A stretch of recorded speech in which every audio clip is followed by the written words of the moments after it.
Good evening, viewers, and welcome back to Candid Talk. Today's episode is entitled A New Mind for Hard Times. Of course, we live in times that are mired in a narrative of bad news and negativity. All of us are very worried about the escalating armed clashes all along the Indo-China border. But besides that, the ongoing COVID-19 pandemic has severely disrupted our economy, ruptured our social mores, created an ambience of constant fear, pessimism, and is really calling into question the very purpose of the human condition.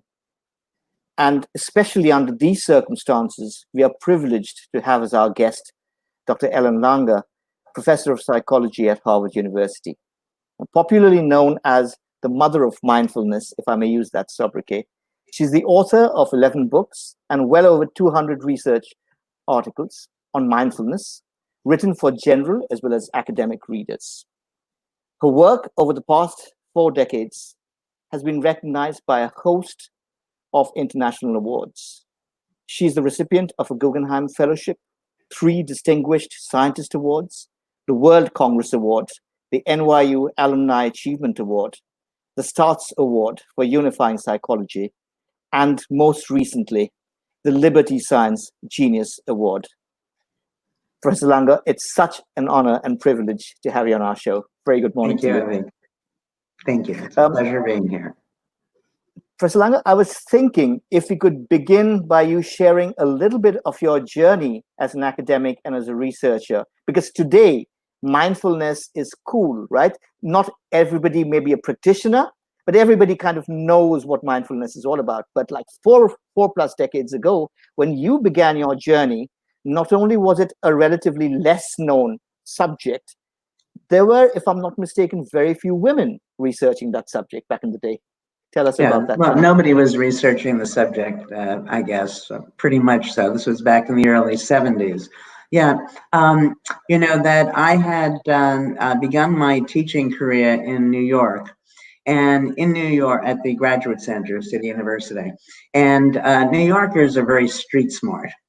And then I moved up to Cambridge to take a job at Harvard 3 years later. And there were things that I witnessed that seemed so bizarre to me that would never happen in New York. You know, Cambridge is supposed to be full of all these very smart people. In New York at the time, or in Cambridge at the time, banks were closed, let's say at 3 in the afternoon. Now, if that were in New York, the parking spaces in the bank would be immediately taken. But they weren't in Cambridge, so I always had a place to park. If you walked in, to stay with the bank idea, where if you walked into a bank in New York, people would shuffle around so that they didn't have to wait on long lines. In Cambridge, what I would see is that one line would have 2 people, another line 10 people, and so on. There was something different that was going on that didn't seem to be explained by IQ points, what have you.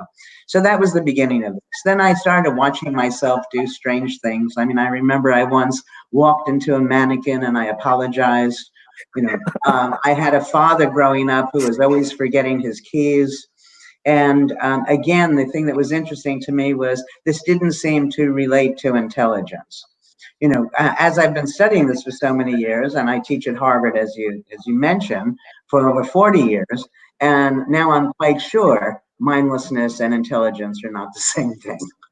You know, that, anyway, my research over all these years has made clear to me that mindlessness is pervasive. Virtually all of us are mindless almost all the time.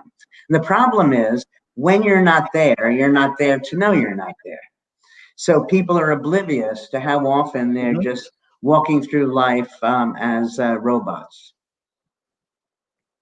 So just to take an example of that, right? I've heard you say this before, but that's an interesting, it's actually a very funny story. You go in and you're talking to the cashier, the teller, right? And you have a credit card and there's no signature on the card. Well, I'll tell the story. It's more fun if I tell it. More fun for me. Yes, right, please. So I went to make a purchase. I gave the teller, the cashier, my credit card. She saw the credit card wasn't signed, so she asked me to sign it. I signed it. She then ran it through the credit card machine and gave me the slip and asked me to sign it. I then signed it. She then compared the 2 signatures. Now, having just signed both of them in her presence, it would be bizarre if they didn't match up. And that was an early example to me of the pervasiveness of mindlessness. What was interesting about that to me was that she was oblivious to the fact that there was anything odd that was going on. And that's why I say that, when I give talks, which I talk all, about this work all over the world, people, they seem to like it, they believe it, and then they think about the mindlessness of everybody around them, especially their spouses, or close Accept friends, themselves, right? coworkers, oblivious to the fact that they too, are mindless. And it's not good for us, that when we're mindless, we're not seeing opportunities that are right in front of us, and we're not able to avert the danger not yet arisen. And at some point, you'll ask me, or I'll just tell people now, that mindfulness, as we study it, is so easy it almost defies belief.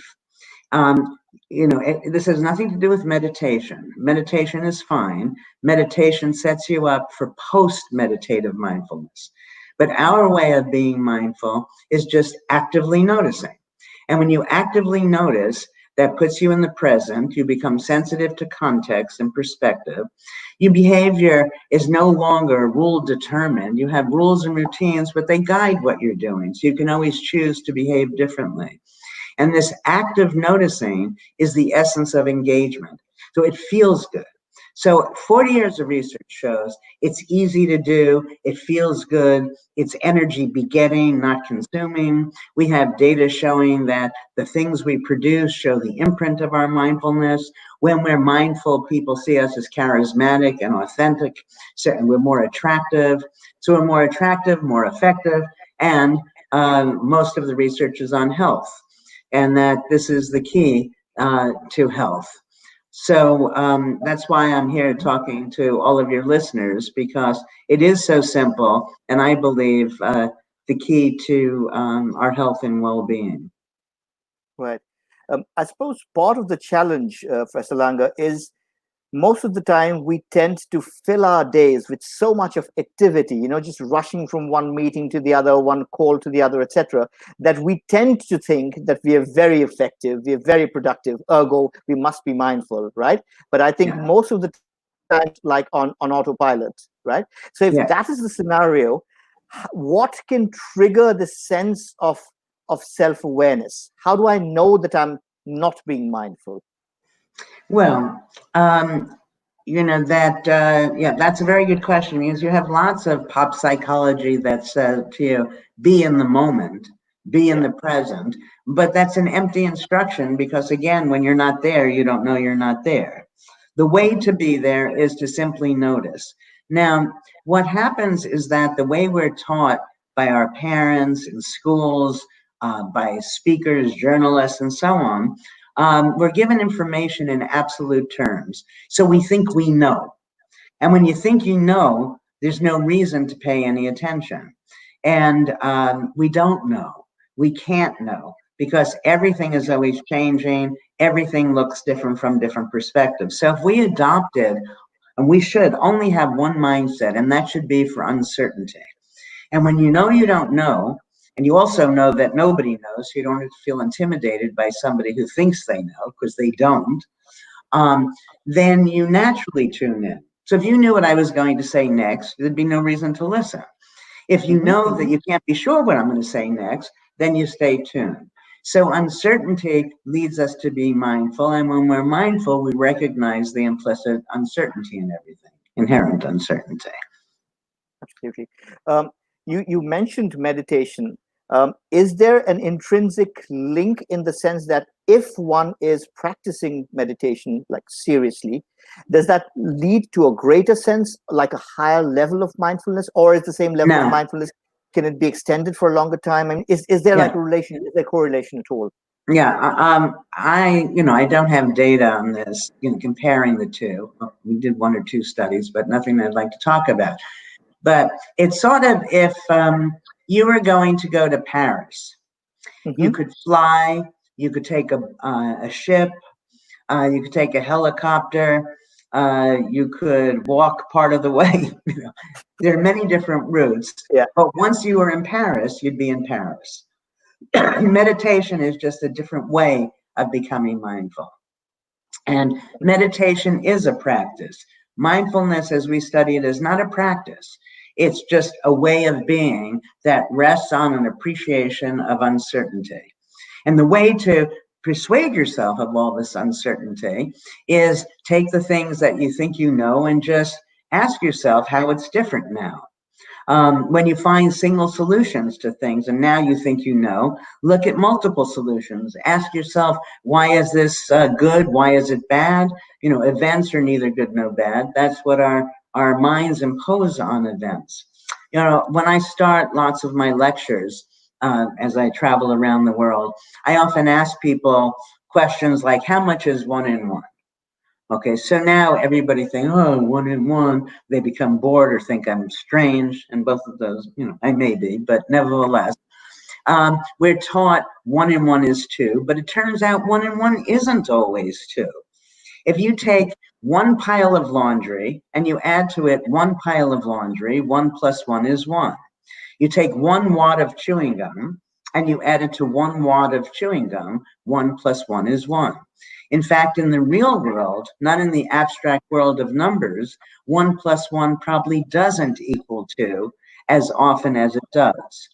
So once you see that all the things that you thought you knew could be wrong, you naturally sit up and take notice. And I often tell the story of how everything changed for me. You know, you mentioned some of my credentials, and I thought, you know, well, you know, that I was an A+ student all the way through school. I was the one that you would dislike, resent, whatever.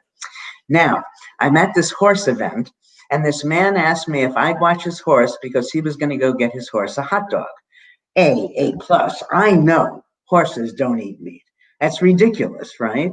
Because I'm such a good student. Herbivorous, right? Right. So he brings back the hot dog and the horse eats it. And it was at that moment that I said, oh, you know, how do I know horses don't eat meat? You know, science gives us probabilities, not absolutes. It says if we were to do this study again, exactly the same way, which we could never do, but let's assume we could, we're likely to get these findings. And those are basically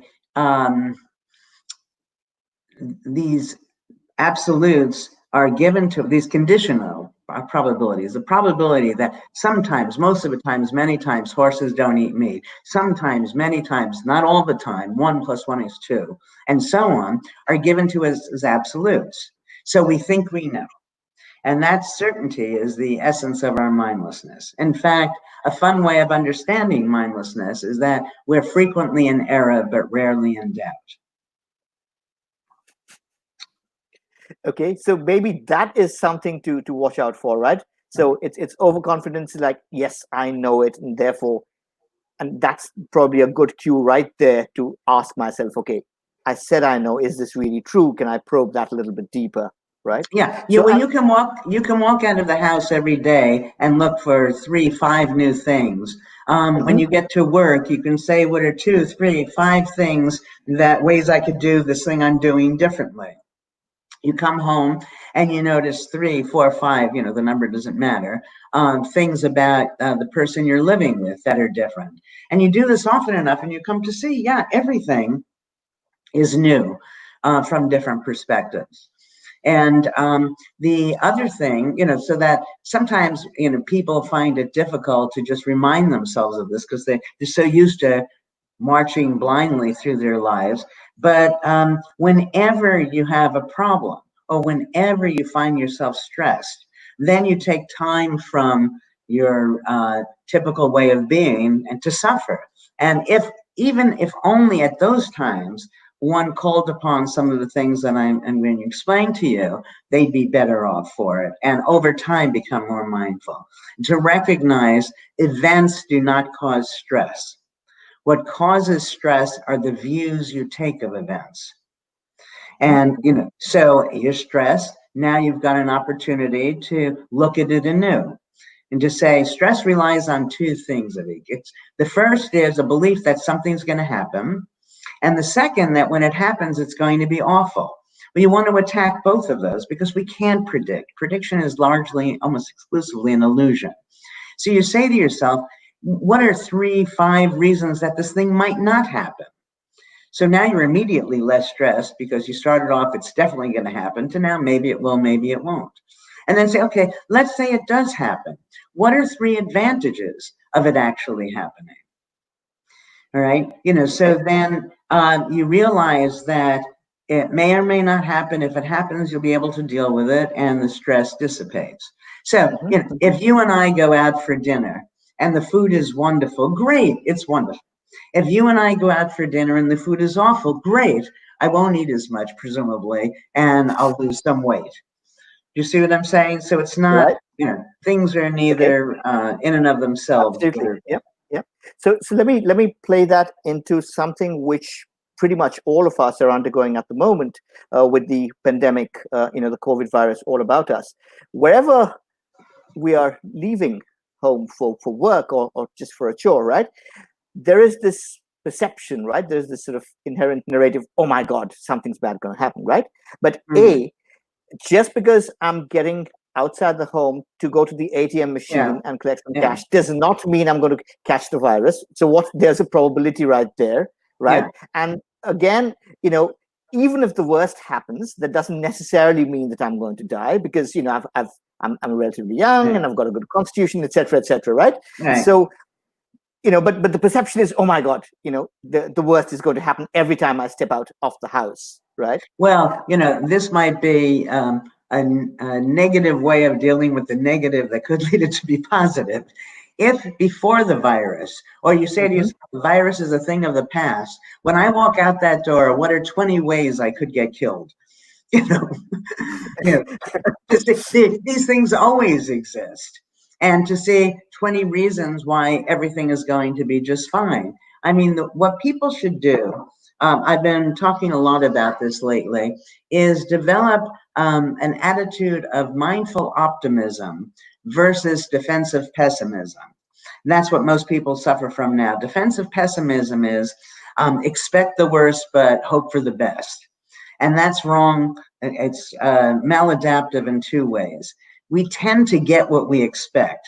So if you expect the worst, you're only going to notice the worst, and all the good things or other ways of looking at things are not going to come to mind. Hope. Now, hope is one of those strange things where it sounds so good to have hope.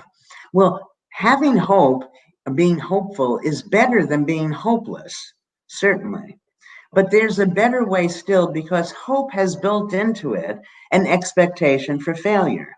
You got out of bed this morning, and for many people, you're going to go to the kitchen and have a cup of coffee. You're not hoping you're going to have a cup of coffee. I hope I'll be able to get coffee when I get there. You just assume you'll be able to get coffee. And so when we do this, when we develop, mindful optimism isn't putting your head in the sand. I mean, you make a plan, you're going to engage in social distancing, you're going to wear a mask, you're going to wash your hands, whatever you decide, and then you just go about living. And what happens then is that there's very little stress, so you're building up the strength to deal with whatever the future holds for us. Now, it turns out, as you made clear to people, that the likelihood of any single one of us getting the virus is really very small. And so it's not worth becoming so stressed over something that's relatively small. And if we do those steps I just mentioned, it's even smaller. But stress that follows from that worry, that stress turns out to be probably the worst thing in the world for one's health. And so what happens by having this defensive pessimism is we're getting stressed and becoming weaker and weaker because of it. Which, if nothing ends up happening, that's a shame. We've wasted all those moments of our lives. And if we adopt this mindful optimism, and we do end up getting it, we're that much stronger and able to deal with it. Now, we have some new research. We're actually doing some research with COVID-19. I don't have those results yet, but we have a new way of dealing with health. It's a psychological treatment that has worked with multiple sclerosis, Parkinson's. We're doing work with stroke now, Lou Gehrig's disease, chronic pain, depression, a host of disorders. And it's a very simple thing. It's basically that when we have symptoms to any disorder, we tend to only notice when we have the symptom. So if you're stressed and then you're not stressed, you're not paying attention to your stress, you're just being, then you're stressed again. You sort of think you're stressed all the time. No one is anything all the time. In chronic pain, you're not in pain 24/7. And the same for the rest of the disorders I mentioned. So what we do in these studies, and there's a way for people to easily do this themselves, is we call people at random times throughout the day over the course of 2 weeks. And we simply ask them, how do you feel now? And is it better or worse than the last time? And why? Now, 3 things happen when we do that. First, by seeing that it's not the same, because you thought you had it all the time to the same degree, you immediately feel somewhat better. Second, by asking yourself why you have it now and not before, that instigates a mindful search. And as I said, when you're mindful, the neurons are firing, and we have plenty of data showing that health, even increases in longevity, follow. And third, you're much more likely to find a solution if you're looking for a solution than if you're not. So if people can have their smartphones contact them, at random times throughout the day, or you could have a friend or spouse, significant other contact you, and just ask the question, how do you feel now? Is it better or worse than before? And if there is a difference, which there almost always will be, why might that be? And we're going to do that with COVID. So I'll have to come back on your program in several months. Wonderful. We talked about that apparent truism, right? Where you're saying, hope for the best, but prepare for the worst, right? Why is it you think historically that has happened in the first place? I mean, why would something like this come to us as a truism? Well, because people, I think, divide up or have been divided up as optimists or pessimists. And, optimism, mindless optimism is really not a whole lot better than mindless pessimism, because the things that we're evaluating, again, are not one way or the other. And so if you're always sure that things are going to go one way, and let's say you're living with somebody who's always sure they're going to go the other way, sometimes you're going to be right, sometimes the other person is going to be right by your single understandings of the situation. And so it seems that, there's always this tension. It's like the stock market, we should buy now, we should sell now. Things are going to go up, things are going to go down. If everybody believed it's going to go up, there'd be no market. If everybody believed it was going to go down, there's no market. So the contrast moves certain things forward. But I think that for us as individuals, the best way for us to be is to recognize that things just are, and that the meaning, the way they become meaningful, depends on how we choose to understand them. And given that you can understand them positively or negatively, and understanding them positively feels good, I think over time, more of us would look like optimists. Right. And when we're talking about, let's say, perceptions, we will talk about mindsets in a minute, but if you're talking about perceptions, I get the sense that a lot of the experience of mindfulness is clouded and probably made even more complicated by the narrative that's passed through the ages, where we have the duality between the mind and the body. This is what the mind means, this is what the body means, right? Which has come through us through the philosophers of the ages, and probably that's complicated things for us unnecessarily. Well, my view on mind body, and that's a good segue, so thank you. All right, so as far as I'm concerned, mind body, these are just words. Imagine if somebody early on talked about mind, body, and elbows, we'd have a different conception of people.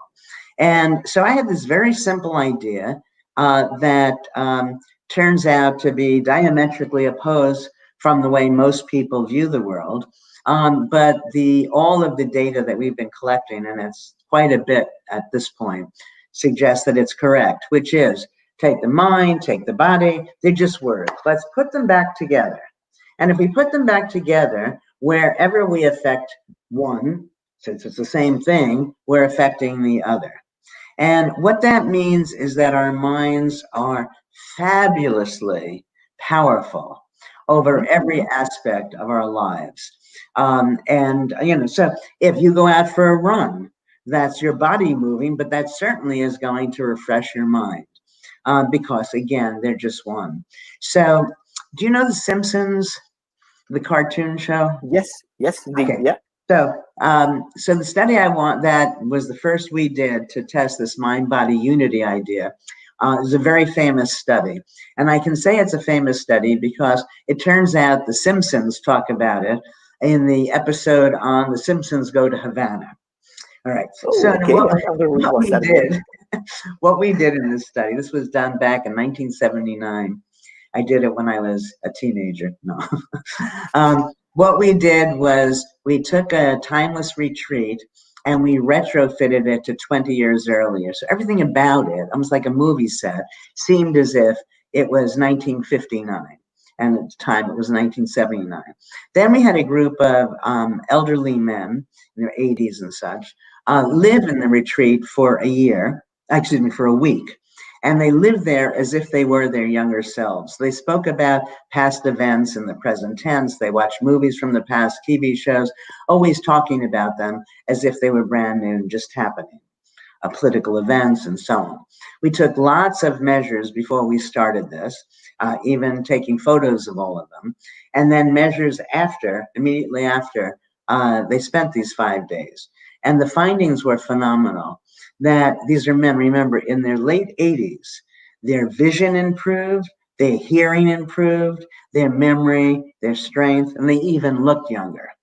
Not 20 years younger, truth be told, but younger still. So it was, it was very exciting because I, prior to my work, had never heard of old people, even younger people's vision and hearing improving without some medical intervention. So then we went on and have done lots of research. I'll tell you one from midway from where we started to where we are now. This is the chambermaid study. So we took chambermaids and we asked them, how much exercise do you get? And since they see exercise as what you do after work, they say they don't get any exercise. Okay, that's interesting. If we compare them to people who don't get any exercise, they're no healthier, which is odd if exercise is good for your health. Anyway, all we did was take half of them and we taught them that their work was exercise. Making a bed is like working on this, that machine at the gym and so on. So now at the end of this, I think 6 weeks, I'm not sure, it could have been 4 weeks, we have two groups. One group that thinks that of their work as exercise, the other that doesn't. We take lots of measures. We find out they're not eating any differently, they're not working any harder. Nevertheless, the group that now sees their work as exercise, just a change in their mindset. They lost weight, there was a change in waist to hip ratio, body mass index, and their blood pressure came down. Just kind of phenomenal. So tell me this, what brought about this change of mindset? That this is exercise, this can be fun, I can actually enjoy myself. We informed them. We said to them, we tried to persuade them to make them see, moving in certain ways is just like you would be moving if you were at the gym. Okay. And, and so a more recent version, we have so many, let's say, let's take the work in the sleep lab. People wake up, they see a clock that tells them they got 2 hours more sleep than they got, 2 hours fewer, or the amount of sleep they got. Turns out that biological and cognitive functioning follows perceived sleep, not real sleep. Let me give you one more. We have people with type 2 diabetes show up, and the reasons for everything will become clear in a moment. They're going to play computer games, and they're told, we want you to change the game you're playing around every 15 minutes or so. That's just to ensure that they'll look at the clock. For a third of the people, the clock is going twice as fast as real time. For a third of the people, again, it's going half as fast. For a third of the people, it's real time. The question we're asking, does blood sugar level follow real or perceived time? The answer is perceived time. And we have lots of these studies. I'll tell you one more just because I'm on a roll. All right, and then I'll stop. But they're very exciting because, you know, it throws the whole, everything we know about medicine and, you know, so on into question. All right, so we have people show up, and these are the experimental groups I'm telling you about. People show up and they're taken into a room, they see a video of a large TV set of people coughing and sneezing, and the room has in it tissues, Vaseline, chicken soup, all the things that, you know, we think are associated with a cold. We do not introduce a virus, but nevertheless, by priming a cold, people got sick. Okay, the mind was in the place of I'm sick, and temperature, sneezing, all sorts of medical indicators support the idea that they got a cold. Great. Professor Langer, I'm going to take you back to the first of those experiments that you talked about, the landmark age-defying experiment, right, with the octogenarians. Yeah. And I'm going to play out a little bit of the scenario for you, and I'm going to make a proposition, and you tell me whether or not that makes sense, right? Now, when you were going to for that particular retreat for a week, right? So you were there together with these octogenarians, and there were all of these suitcases, right? And when you had come to the destination, I remember you saying somewhere that it just came out naturally, saying, I'm not going to pick this up. I don't care if you pick this up like one shirt at a time, one vest at a time. You take my best lines, and, you know, so I'm going to tell this one as well. But it turns out that, so we had two groups for this study. One was a group, they were both going to be spending the week at the retreat, but one group was going to be reminiscing for the week. You know, they knew that now was now and then was then. The other group was going to relive that past. Well, the condition you're talking about happened with the reminiscing group. So I am on this bus with these old men, and my graduate students and postdocs are getting equipment. And I didn't realize that I'm the only one there with these men and these heavy suitcases. And this was before women's liberation and whatever. It was a long time ago. And so when we got off the bus, I said to them, I'm not moving your suitcases. It's up to you to move them. I don't care if you move them an inch at a time or unpack them here and take to your room a shirt at a time. Now, the important thing here was that was extraordinarily different from the way these old people had been treated. When they came to sign up to be in the study, they're usually with their adult daughter. And you ask them a question, she answers, she's over-caring for them, well-meaning, but over-caring. And it's like when you get to a certain age, in our culture at least, it's almost as if you give up your right for agency, and control over your own life. So, so here they're over-cared for. Now they get off the bus and all of a sudden, go, you do it. So they have to fend for themselves, right? Yeah, and so that's why we got changes for that group as well. They just weren't as great as the group that we had step back in time. Right. So this is going to be very speculative, but tell me this: do you think, in hindsight, right, that if you hadn't made that statement, and on the other hand, throughout that period of reminiscing, you had actually sort of mothered them and mollycoddled them, etc., that would have diluted their overall experience, and that would have diluted their what it would have done, I feel reasonably sure, is just maintain the images that they had of themselves going into the study. But I think that there would have been a little increase anyway, because they were in a novel environment, meeting new people, doing new things. So that would have made them a little more mindful. Right. So had we not done this, hit them over the head, you're on your own at the beginning, we would have still gotten some changes. But the important thing here, an important thing for me about this is that the experimental group did better.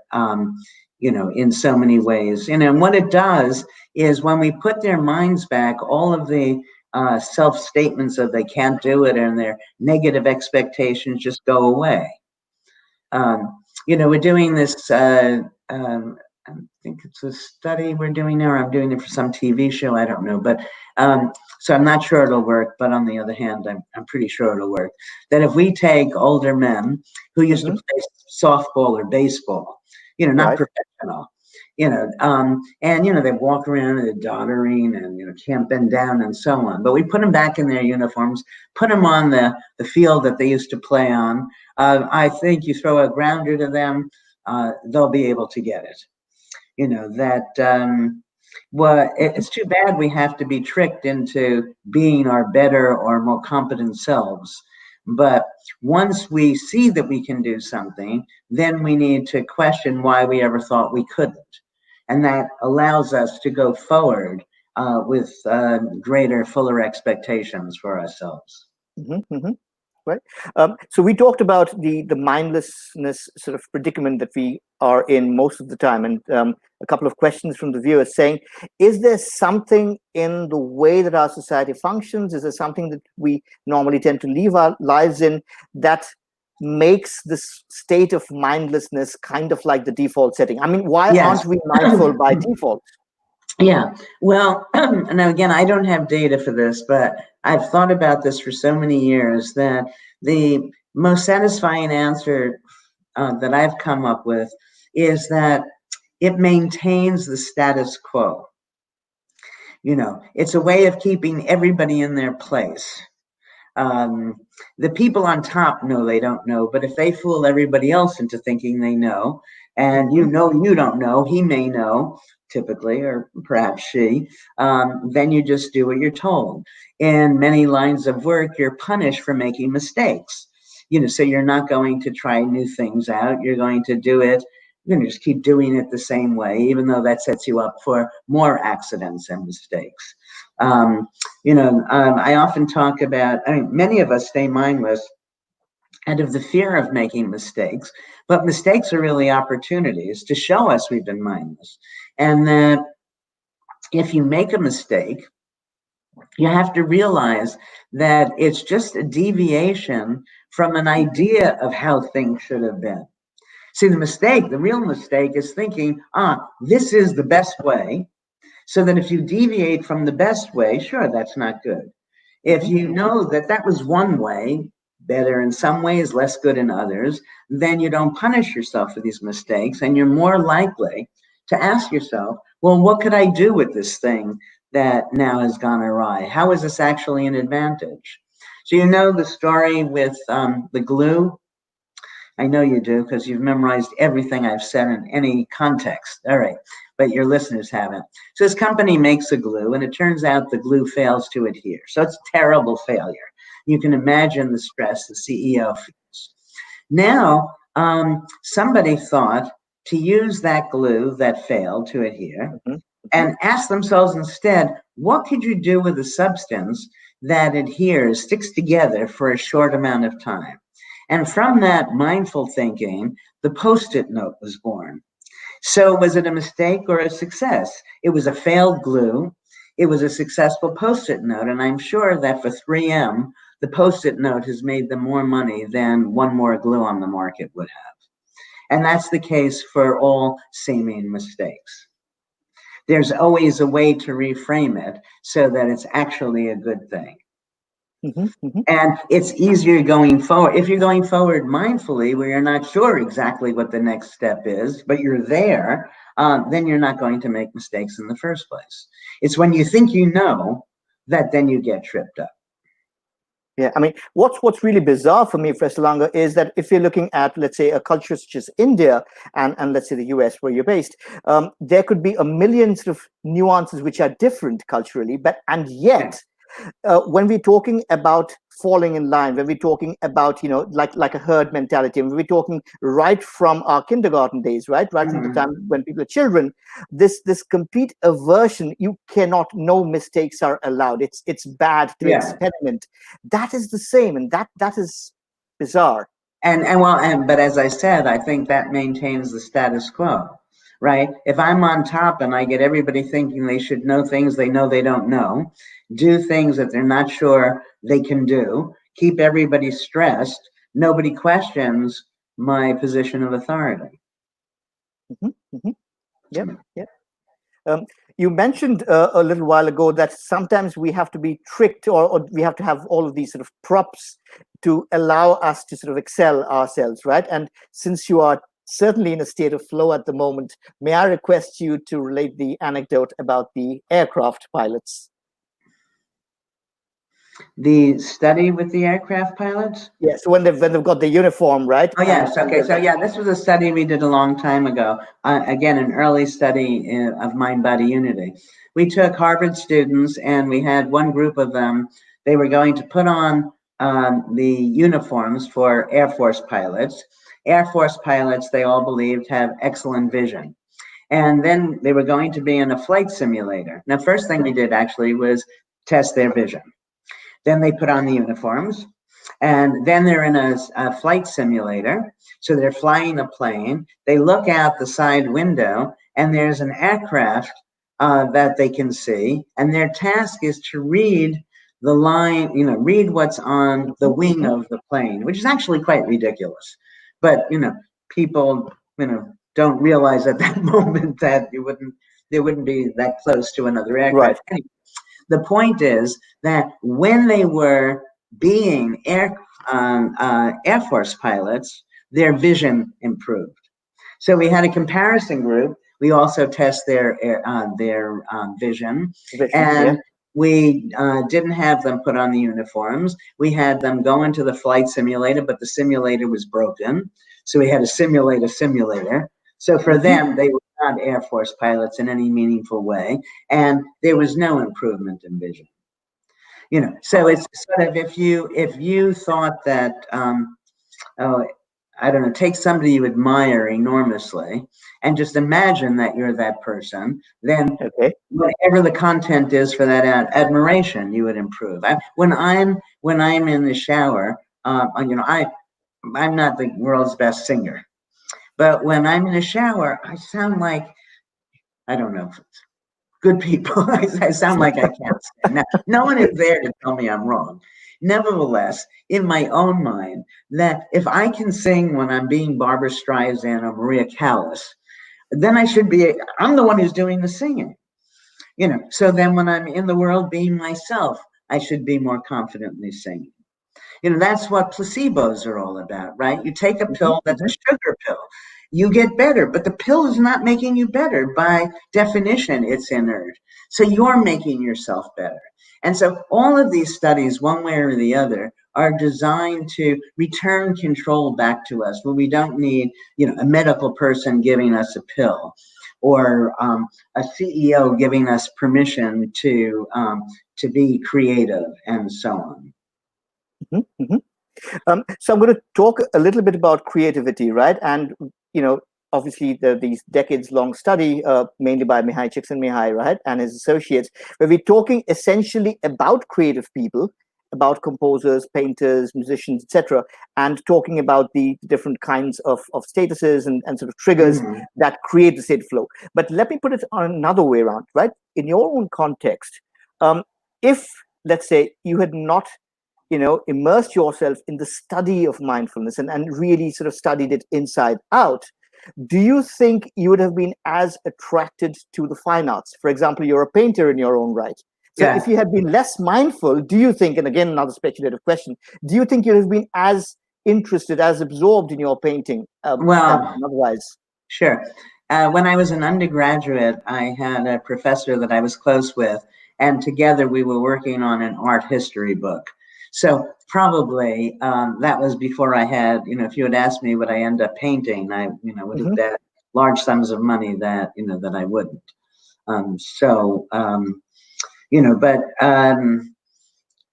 It was interesting, as I tell the story in my newest book that's not published yet. But when I was in college, I was doing this work with a professor, and I came up with something that she hadn't come up with, which, because she hadn't come up with it, it meant I must be spectacularly creative. All right. The thing that I came up with, who even remembers, was not so incredible, but because it was new. So she had called me creative. And up until that time, the only people I thought were creative were the people who were in band, or could draw and so on. Then I did this thing for another class where we had an assignment for a final paper. And instead of writing a final paper, I wrote a small program textbook. And he wrote back, "My God, what chutzpah you have." Chutzpah is, Yeah. okay. And so there I was in the course of 2 weeks being told I was creative and I had chutzpah. It felt like double permission to just go wild. And so from then on in, I changed my view and just allowed myself to look at things in new ways and not worry about anybody looking at me askance. Indeed. And I'm getting a lot of questions around the same thing, which we had intended to talk about anyway. So everybody's asking, okay, so what's your prescription? What's your mantra for leading, a mindful, engaged, productive, meaningful sort of life, right? And I know you have this deceptively simple acronym. Yeah. Well, before I give you the acronym, I think that it's if people recognize that they don't know. And just, remind yourself that some horses eat meat, 1 and 1 is not always 2. You just don't know. Then it's fun to go and find out, as long as you realize nobody else knows either, so you don't have to feel inferior to them. All right, so that exploiting the power and uncertainty is first and foremost. And when you do that, you end up behaving in a way that's captured by this expression, GLADO.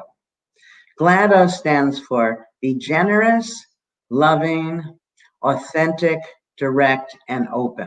Now, each of these works into the other. When you're authentic, people are going to be more responsive to you. People are going to trust you more, which means you're going to get more goodies, which allows you to be more generous.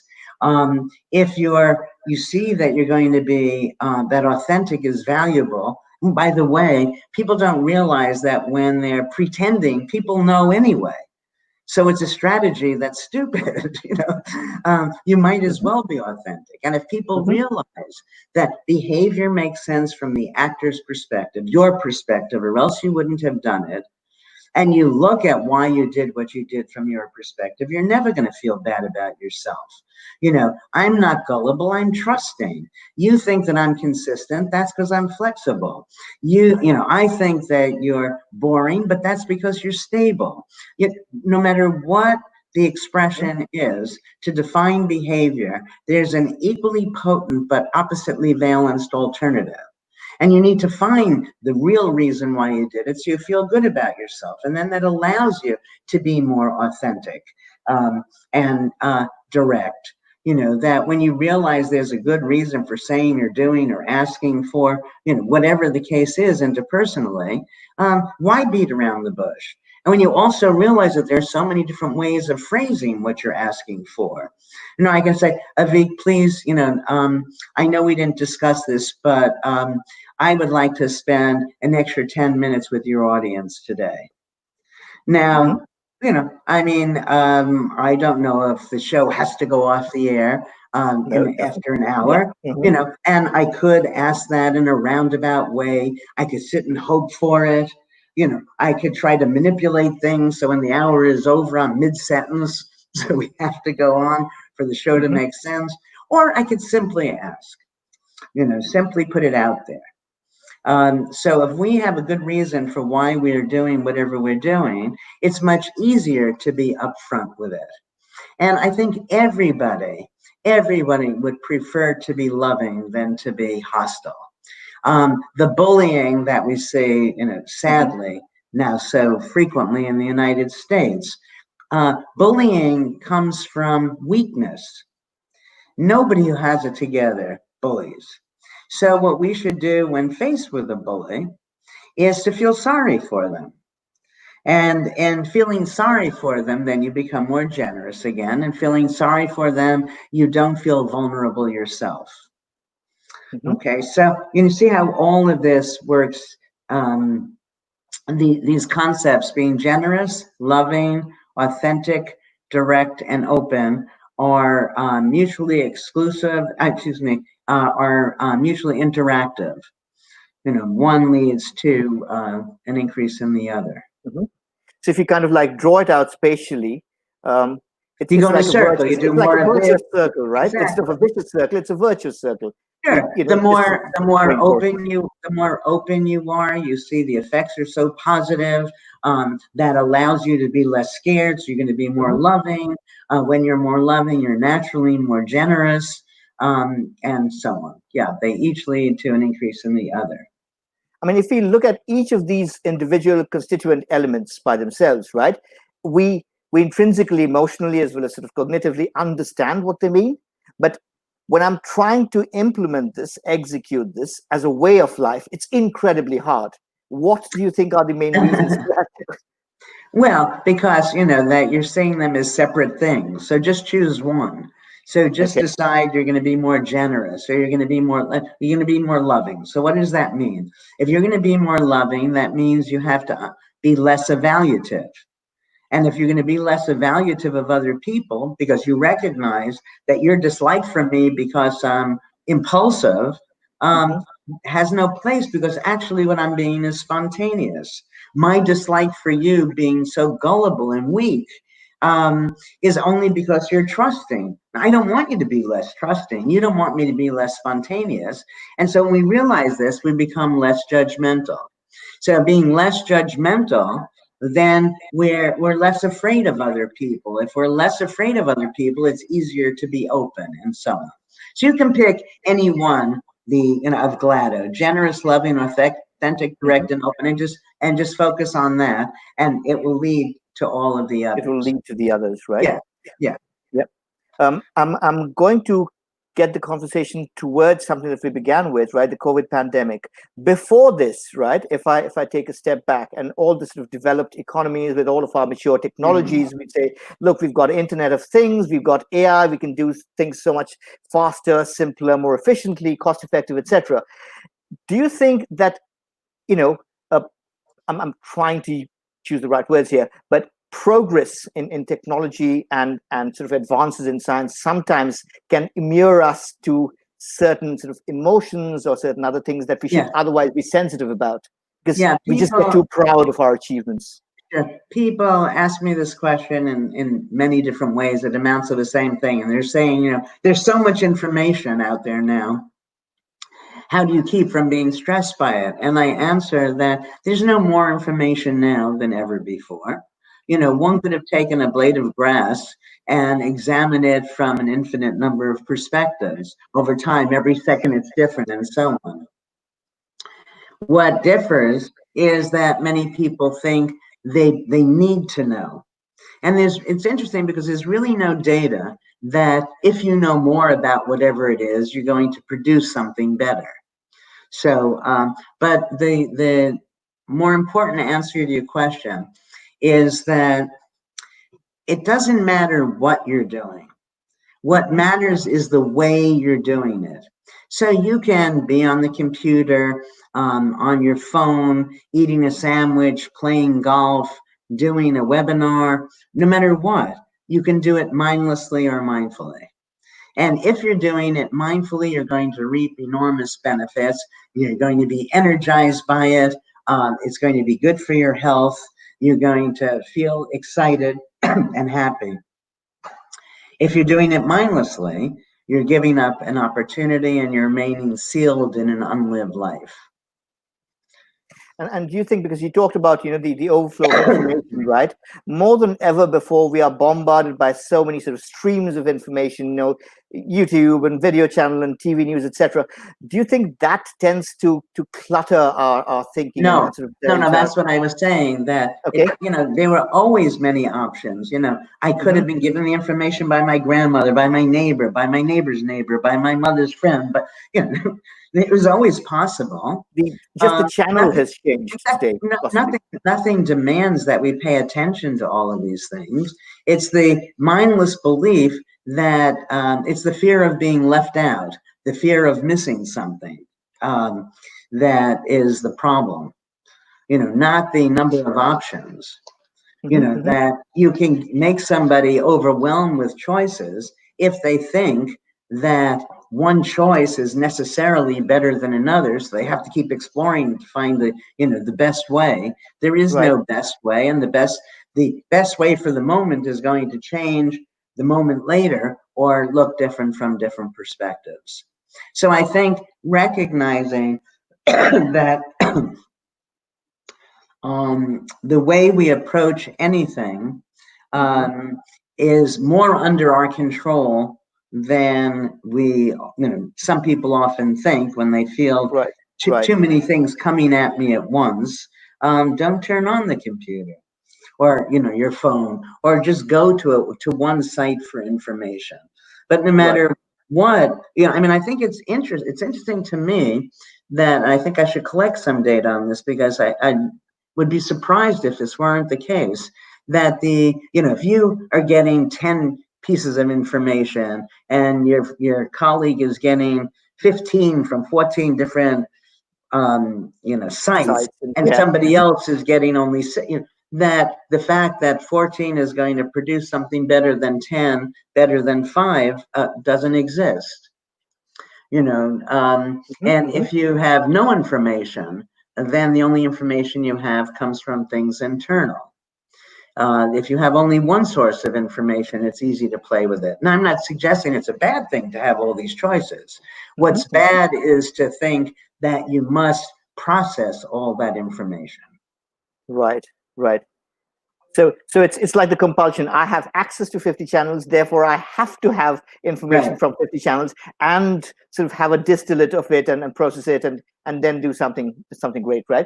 And what I also get from your conversation is mindfulness as a way of life. It's not like a hierarchy of tasks that this is, I'm painting or I'm composing, therefore that's like really profound, as opposed to I'm just, singing in the shower, for example, right? But whatever it is that I'm doing, like we're doing this webinar, hopefully from my standpoint, mindfully, whatever we're doing at that point, if we are mindful, right, that for that moment is good enough. It doesn't matter. I use this example in my advanced decision class, and it takes a while for people to agree with me, but drawing distinctions is mindful. It doesn't matter if you're drawing distinctions about physics or about cleaning toilet bowls. A distinction is a distinction. The neurons are firing in either case. If you're drawing distinctions about aspects of physics, there may be more categories that occur, that come to mind. So eventually you may be able to draw more distinctions. But, I talk to, use an example to go back to the chambermaids, and you say, what a job, isn't that boring? I mean, all these people do is clean and make beds all day long. And I say, it's only boring if you choose to look at it that way, that they have, these dime store novels. It's sort of, if I were a chambermaid, if you look at that bed and you learn about sheets and activities, who slept in that bed, how many people were there, what they did in that bed, if they had a nice time, not a nice time, so it's all there in the sheets. But to us, it's just a sheet. So what we've done is we take certain things that everything is potentially rich and full of information, and we reduce it, and we reduce these things here so we can think about these other things over here. And then if we're out of work or something, we don't have those things to think about. So then you're stuck at home and you say, I'm going crazy during this pandemic because I'm stuck. The home is so potentially interesting, as the sheets, if you choose to actively notice. And, let me leave people with Tennyson, who said, walls do not a prison make. And you can, in your spare time, which people seem to have plenty of now, watch The Birdman of Alcatraz. So here's a prisoner stuck in a cell, a prison cell. Oh my God, it's like you being stuck in your room, during the pandemic. But he happened to notice these pigeons, and he became friends with the pigeons and studied the pigeons and became an expert. And at no point once he began this, did he feel like he was a prisoner. So we can imprison ourselves or we can free ourselves. The way to free ourselves is to recognize that we don't know. We don't know about the things we take for granted. We don't know what the people we expect, what we think we know are going to say or do next. We don't know what the stock market, what politics, or any of this is going to have in store for us. All we have right now is the moment, and it's easy to make the moment matter. And you make this moment and the next moment and the next moment matter by active distinction drawing. And then you go to sleep at night and you've had a meaningful and nice day. How's that for an ending? This is, I'm speechless. I'm trying to process all of that in, and this is absolutely brilliant. So we've had a wealth of information from you, and right at the end we've had Tennyson and Burt Lancaster in his unmacho role. Thank you so very much. This has been an absolute privilege. And thank you, viewers, for watching. Same time next week, we'll be back with another guest. Thank you. Keep safe. Bye-bye. Thank you, Enrique. Goodbye. Yes, bye.